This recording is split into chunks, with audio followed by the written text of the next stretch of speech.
What is going on, everyone? I'm back with another video. Finally, after all these preview videos, I'm doing an actual knife review. How about that? Well, today I have the Kizlyar Supreme Bloke Z on the tabletop.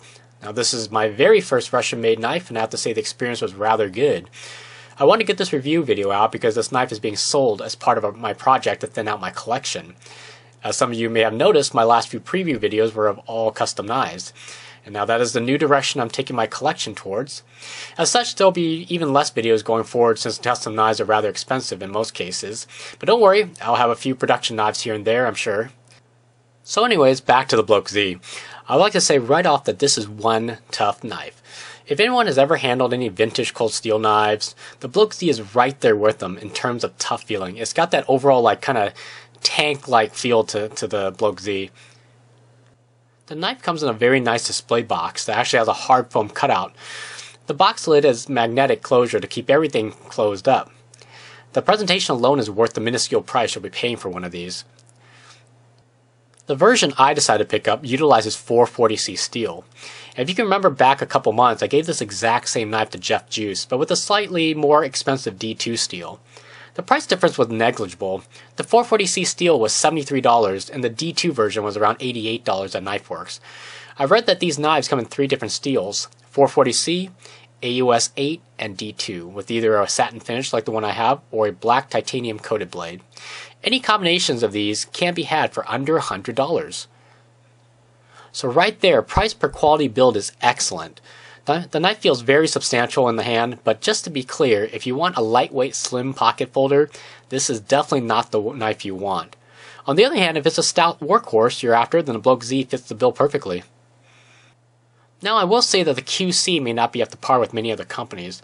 The knife that I got Jeff had a perfect centered blade, while mine came off-centered. Still, not that big of an issue, since I was planning to use and abuse this knife anyways. The handle consists of nicely textured G10 scales. I'm assuming stainless steel liners. If the liners were titanium, I'm sure they would have advertised it.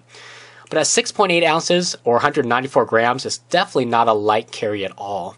The handle scales has a very nice radius pattern milled in, very similar to what Warren Thomas likes to do on some of his custom designs, and does provide decent grip when handling the knife. I love how they place the screw at the center of the radius pattern. There is also a bit of jimping towards the back end of the handle spine. The handle is held together by 3 standoffs and a lanyard tube. The lanyard opening is very generous and 550 cord should go through with no problems whatsoever. The pocket clip tension is very weak, but that's a good thing because the radius pattern is on the locking side as well. If the clip tension was any stronger, you wouldn't be able to clip it to or remove it from your pocket. The clip is only reversible right hand carry tip up or tip down, so sorry lefties.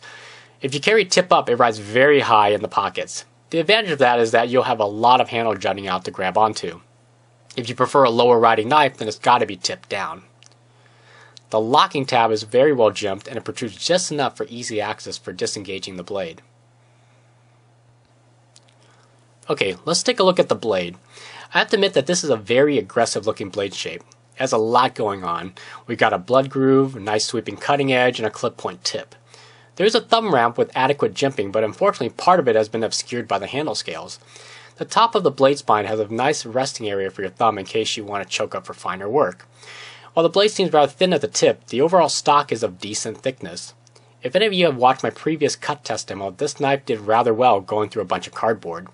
The only limitation would be the steel choice that you have opted for. Otherwise, the thin grinds on the blade allows for a very good slicing ability from such a thick blade stock.